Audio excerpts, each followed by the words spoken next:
Is it difficult for you to keep your daily routine when traveling all the time? Yes. It's the hardest thing in the world, and one of the most important things to me. Routines and habits are everything, because if you can consistently work on just the fundamentals, that's how you get great. Kobe Bryant, Tiger, all those guys, if you watch their daily routines, it would be unbelievably boring, and that's why they are the elite performers that they are.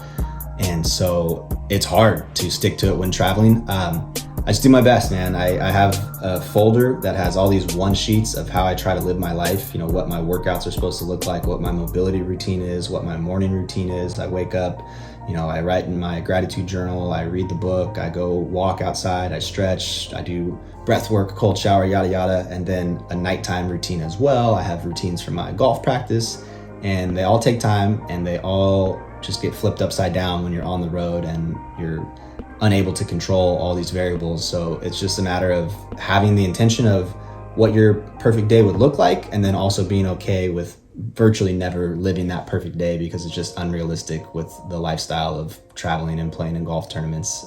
Maybe different if I had a desk job, but for right now it's just not the case. So just gotta be adaptable and be kind to yourself as long as you're doing your best. What kind of stretching do you do pre and post training? Pre-training, I do mobility stuff. So that's not static stretching, like just sitting on the ground and bending over and touching my toes for 2 minutes, but it would be active mobility, foam rolling, air squats, some push-ups, some shoulder rotations, the rowing machine, the stair climber, hip mobility, glute activation with bands, walking lunges, backwards lunges, bear crawls, pull-ups. Like, there's all kinds of stuff. It would make you dizzy if I showed you my entire mobility list, and I don't do all of it every day, but I shoot for like a 30 to 45 minute mobility warm-up before I step into actual weightlifting, and then static stretching comes after that. That's when your muscles are warm, and it's better to elongate them in that capacity, and that also helps soreness not be as dramatic. I find like a 50% reduction in soreness from weightlifting if I stretch the muscles that I just lifted right after the workout before I go to bed. How do you control the mental aspect of golf? Good question. I'm gonna basically phrase that as like, what are some tips for improving your mental game?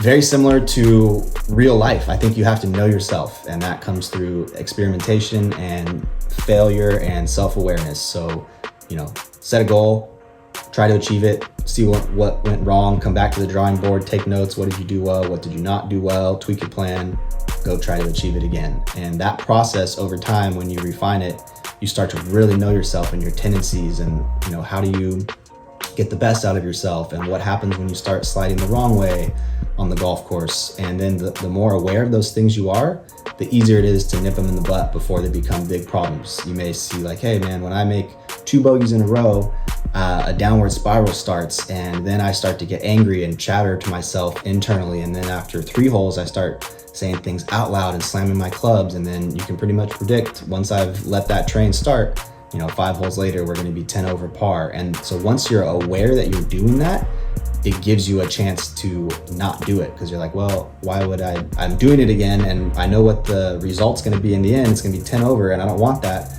So let's go a different way. Let's bottle it this time. We're not going to slam our clubs. We're not going to talk out loud.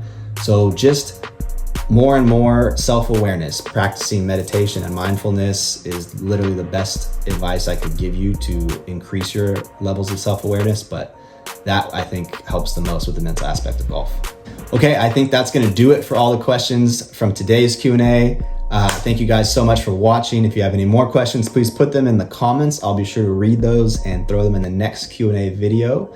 And if you want to keep in touch with me on a more day-to-day basis, I'm super active on my Instagram. That's at Alex Romo Golf. I put up like 20 stories a day, 3 or 4 reels. I'm going to be going on the Dakotas tour in about 1 short week, playing like 15 tournaments all summer, making a lot more videos like this. So if you want to follow along for the ride, make sure you click the subscribe button, turn on post notifications, and we'll see you guys next time. Peace.